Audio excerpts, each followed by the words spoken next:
ஸ்ரீமதே ராமானுஜாய நமக. ஆழ்வார் எம்பெருமானார் ஜீயர் திருவடிகளே சரணம். ஆச்சாரியன் திருவடிகளே சரணம். 108 திவ்ய தேச அனுபவங்களிலே 29வது திவ்ய தேசமான திருவெள்ளியங்குடி என்கின்ற திவ்ய தேச அனுபவம் சுக்ராச்சாரியர் தன்னுடைய கண்ணை பெறுவதற்காக தவம் புரிந்து மீண்டும் கண்களை பெற்ற திவ்ய தேசம் இந்த திவ்ய தேசம். வெள்ளி என்று சுக்கிரனுக்கு நாமும், அதனாலே திருவெள்ளியங்குடி என்று இந்த திவ்ய தேசத்துக்கு நாமமாக வந்தது.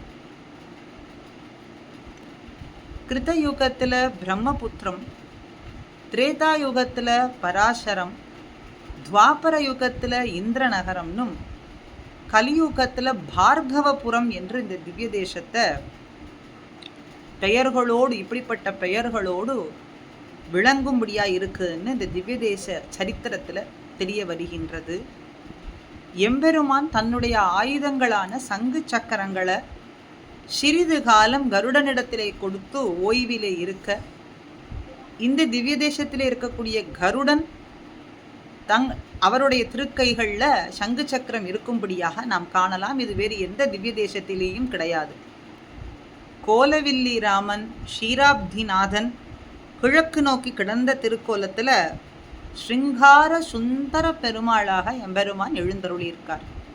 அற்புதமான அழகிய திருமேனியோடு ஸ்ருங்கார சுந்தர பெருமாள். ஸ்ருங்காரம்னா அழகு, சுந்தரம்னாலும் அழகு, அழகுக்கும் மேலே அழகாக எம்பெருமான் இங்கே ஸ்ருங்கார சுந்தர பெருமாளாக மரகதவல்லி தாயாரோடு இங்கே எழுந்தருளியிருக்கிறார். பிரத்யக்ஷம் சுக்ராச்சாரியருக்கு பிரத்யக்ஷம்.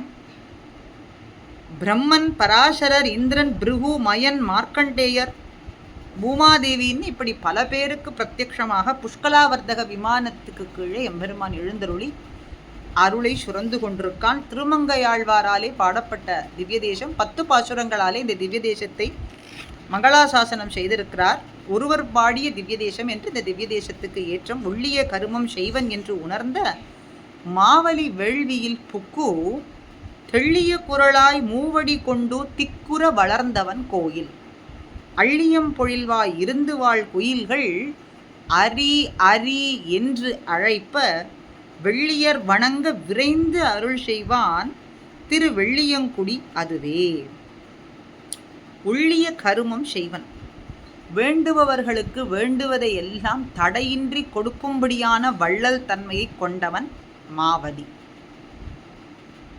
அப்படி இந்த தன்மையை கொண்டவன், வேண்டினவர்களுக்கெல்லாம் வேண்டியதை கொடுக்கக்கூடிய தன்மை அவனிடத்துல உண்டுங்கிறத உணர்ந்து மாவலி வேள்வியில் சென்று போக்கும். மாவலி நடத்தக்கூடிய யஜ்யத்துக்கு சென்று வேண்டினான். மூவடி வேண்டி தெள்ளிய குரலாய், மூவடி வேண்டி தெளிவான சிந்தையோடு வாமனனாய் சென்று, குரலாய் சென்று மூவடி வேண்டி நிலம் நீரானதை பெற்ற உடனே, தன் கையிலே தான நீரை பெற்ற உடனே எல்லா உலகும் அளந்து கொண்ட எம்பெருமான்னு சொல்றது போல திக்குற வளர்ந்தவன் கோயில். அப்படி 3 அடியை யாசித்து பெற்ற உடனே அனைத்து திசைகளிலேயும் தன்னுடைய திருவடி ஓங்கும்படிக்கு வளர்ந்தவனானவர் எம்பெருமான். நிலையாக வாழும் இடம் எது? திருவெள்ளியங்குடி. அந்த திவ்ய தேசம் எப்படி இருக்குன்னு கேட்டால், அள்ளியம் பொழில்வாய். சோழ குயில்கள்னா வாழ் குயில்கள் அரி அரி என்று சொல்லிக்கொண்டே இருக்காம். கூவும். குயில்கள்லாம் எப்படி கூவும்? அப்படி கூவாமல் அரி அரி அரின்னே சொல்லி கொண்டிருக்காம். எம்பெருமானுடைய நாமத்தை சொல்லிக்கொண்டே இருக்கு. மேலும் சாத்விகமான குணமுடைய பெரியோர்கள் வாழக்கூடிய இடம் வினைந்து வந்து, அப்படி அவர்கள் வந்து வணங்க, சாத்வீகர்கள்லாம் எப்பொழுதும் இந்த எம்பெருமான வணங்குவதே தங்களுடைய பிரயோஜனமாக கொண்டிருக்க, அப்படிப்பட்ட பெரியோர்களுக்கு, சாத்வீகர்களுக்கு, தன்னுடைய அடியவர்களுக்கு விரைந்து வந்து அருள் செய்யும்படியாக எம்பெருமான் எழுந்தருளி இருக்கக்கூடிய இடம் எது?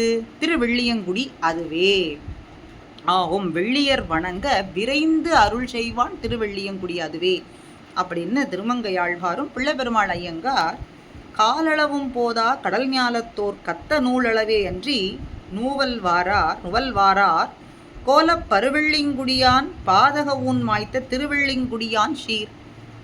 அழகிய வெள்ளி மலை கைலாயத்தை கொண்ட சிவன், சிவபெருமானுடைய யாசித்து உண்ணும்படியான கொடுமையை நீக்கினவன். அழகிய வெள்ளி மலைன்னு சொல்லக்கூடிய கைலாய மலையை இருப்பிடமாக கொண்டவன் சிவபெருமான்.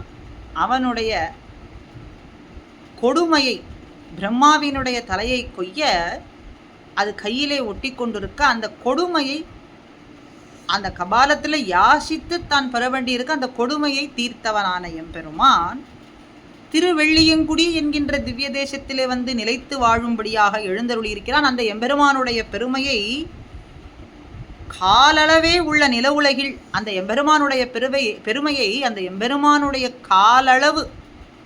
காலளவு இருக்கக்கூடிய இந்த நில உலகில் வாழ்பவர்கள் மொத்தமாக சொல்லிவிட முடியுமா? தாம் கற்ற நூல் அளவை கொண்டு சொல்லிவிட முடியுமா? எம்பெருமானுடைய திருவடி காலளவில் கூட இருக்கக்கூடிய இந்த தேசத்தில், இந்த பூலோகத்தில் வாழ்பவர்கள் நூலளவை கொண்டு அளந்து விட முடியுமா?